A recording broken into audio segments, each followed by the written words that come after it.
Ladies and gentlemen, we have reached the end of our journey. We have talked about the best Prism cards, the best Chain cards, the best Levia cards, the best Bolton cards. We've talked about the best Light cards and Shadow cards.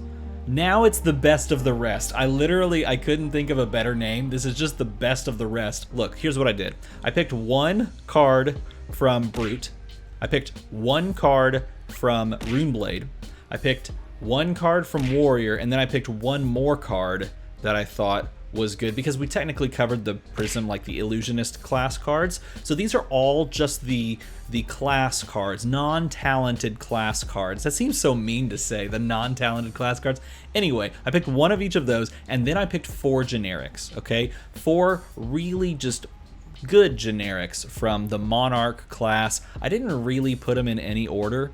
I just picked the best of the rest. Do you see where the name comes from? What would you call this? I don't know. I have no clue. So that's what I did. That's what I'm calling it. It's the best of the rest. Let's go through the list. Before we get too far into it, though, I do want to say a couple of things. One, if your name is missing from the patron list right above me, just wait till tomorrow. I'm literally going to fix it right after this. 2, hey, look at that. Look at us. We're like going to hit 4,500. I think we should do something. I don't know. I'm super excited about how fast the channel's growing, and I'm thankful to you. I've had a couple of people send me some stuff, and so why don't we do... I'll give some playmats out or something like that. Maybe when we hit the 5K. It's been going really fast. So if when we hit 5K, we'll do like a big old playmat giveaway, including maybe I'll have the design for the DM Armada playmat by then. I'll print that up, send that to a few people. That would be pretty sweet. Finally, if you'd like to support the channel, you can do it via Patreon. There's some really good stuff in Patreon. In fact, if you want just a full list of the decks that I've built and played and tested and thought about, if you're a $5 patron, if you're one of the $5 patrons, then you actually have access to the entire list that I'm constantly updating. So check that out. Also, affiliate links down in the description for these fine people and businesses that do fab things and do just TCG things. You should definitely go support them. All right, video time. Here are 8 cards in no particular order, starting with the non-talented class cards, starting with number 1, Pulping. Pulping is a cool one. Pulping is a gross looking one. It's just, okay, the art on this card, it's like a chunk of the face of the leopard. It's so visceral. It's so good. It's so creepy. It costs 2. This is the red one. It attacks for 6, it blocks for nothing. It's a big old goose egg. It says draw a card, then discard a card. My favorite addition to Brute class cards is the draw and then discard. Makes everything so much easier. If a card with 6 or more attack has been discarded that way, Pulping gains Dominate. So it's 6 with Dominate, and if it's defended by less than 2 non-equipment cards, it gets Go Again. So technically this card is 6 Dominate Go Again if you build your deck correctly. Or if you, I don't know, knew what was on top of your deck, I guess. You could opt. Maybe you put opt stuff into your, Brute. That's dumb. Don't do that. Maybe you should. I don't know. I'm not, the best Brute player. Maybe you could do that and get away with it. Nevertheless, at the best of times, this is pitch a yellow, 6 Dominate Go Again. That's gross. That's really gross. This card's really solid. Now, you don't play the yellows or the blues, probably, because they just don't hit any of your breakpoints. You need a lot of 6s, and just in general, you probably wouldn't play. Maybe you would, though. Maybe you'd play a 5 Dominate Go Again. I don't know. Yellows and blues are good in those decks. So I picked this one. I picked Pulping for the best Brute card in the set. Non-shadow related. For the best, or maybe, I don't know, one of the best Warrior cards in the set, Plow Through. This card's criminally underrated. You should play this card in Blitz and probably also in Classic Constructed. I don't know. I'd have to sit down and really think about putting it in Classic Constructed because there's a lot of extra space for Classic Constructed. Literally, just a warrior action, defense for 3. This is the red one. Cost 1. Your next weapon attack gains +3, and it gets the Centauri Saber effect. It gets the Bolton effect. That's 2 effects in one. It's 2 good effects in one. It's 2 relevant effects in one, and that makes this card really good. The fact that you can basically just give your, and if we're talking Dorinthia, of course, give your Dawnblade a 6 attack for the attack, and if they defend with an attack action card, not only most likely are they turning on the reprise effect, because most likely if they're blocking with an attack action card, it's coming from their hand, right? Unless they're playing like Art of War, choosing the mode, attack action cards can block from Arsenal. That's like the only way I can think to not block with a card with an attack and turn on the effect here. Anyway, this card's really good. It's really solid. It's underrated. It costs 1. It doesn't give go again. That's to me the biggest thing. It has go again, but it doesn't give go again to your weapon. And so for that reason, people are like, I don't know. But on just, if you just want to push like consistent damage, this is literally a Warrior's Valor without the go again, but with another beneficial effect. So it's solid all around. If you have like a glint in hand, you're super happy with this play because you pitch like a yellow, play both of those, attack, like play Plow Through and then attack with the Dawnblade and then glint, and then you can use, like reprise effect to draw a card. There's just a lot of good stuff that this card does. That's what I'm trying to say, people. Okay, you get it. Let's move on. Spill Blood is also really good. Look, I said I would pick 1 Warrior, 1 Brute, 1 Rune Blade, and then 1 of something else. I picked Spill Blood. The reason I picked Spill Blood is because it basically cements Axe Warrior as a possible deck going forward, because this is so just strong by itself that Axe Warrior can survive and not just be completely muscled out by better things, right?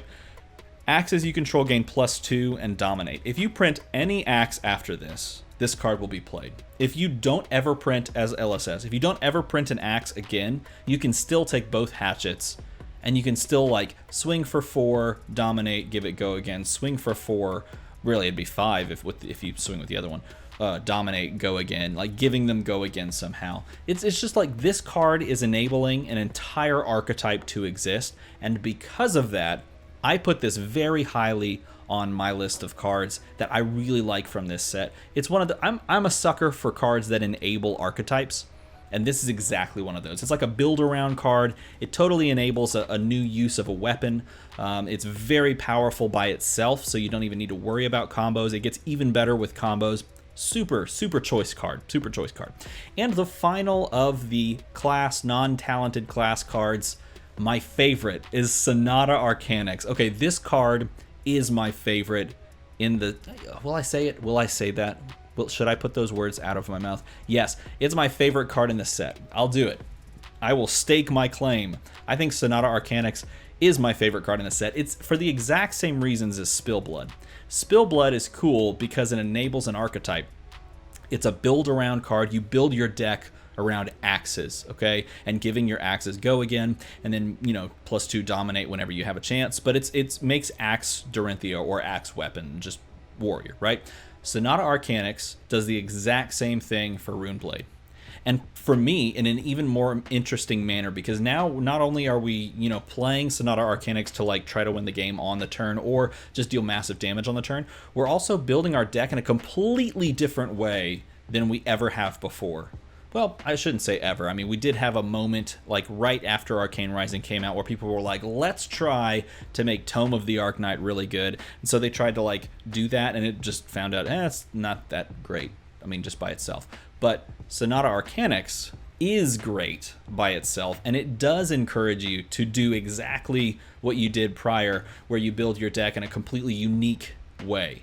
And because it's powerful enough to want to push you to do that, it creates its own archetype, and that's why I love this card. That is my favorite class, non-talented. I gotta come up with something better.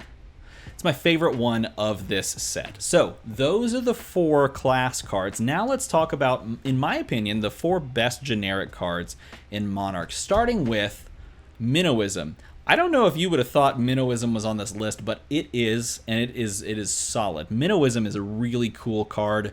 It's really good in Chain. It's really good in Ninja.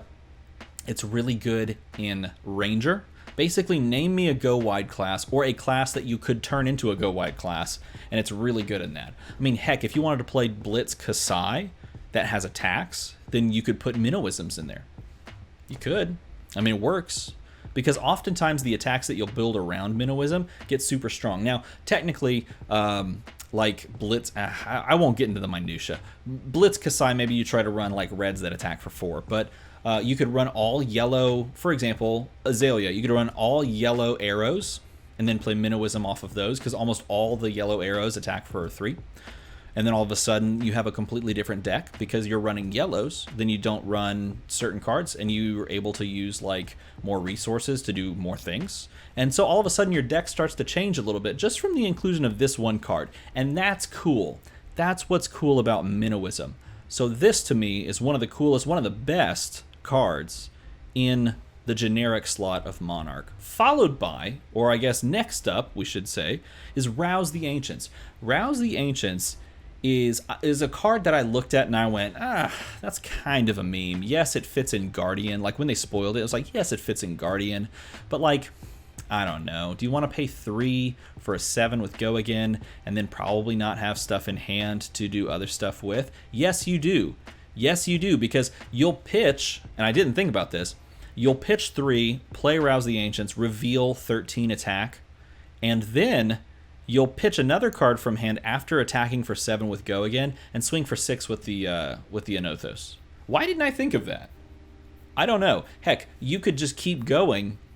Say you were revealing 13 here. Play Rouse the Ancients for 7 with Go Again, and then you just had one of your cheap Guardian attacks. You can pitch to play your cheap Guardian attack, and then you could attack for like 14, 15, something like that. And so to me, I undersold this card, and I won't do that again, because this card's sick. This card's really cool. It's not like the best card ever, but I think it's really good, and I undervalued it when I first saw it, and I shouldn't have done that. On to the second best card, Nourishing Emptiness. Nourishing Emptiness in Warrior's dumb. That's all I have to say about this card. That's dumb. Like, why? Why would we want to make a card that's already good like by itself and then it just be way better in Warrior? By the way, also, Nourishing Emptiness in Kano is really fun to play. Like, some people, I read this like on a message board or something. Some people say it's a meme, and maybe it is. Maybe running one copy of Nourishing Emptiness is a meme. But I played it against Prism as a block, and they were like, no, it's like Erudition. And I blocked with Nourishing Emptiness, and it was like, got him.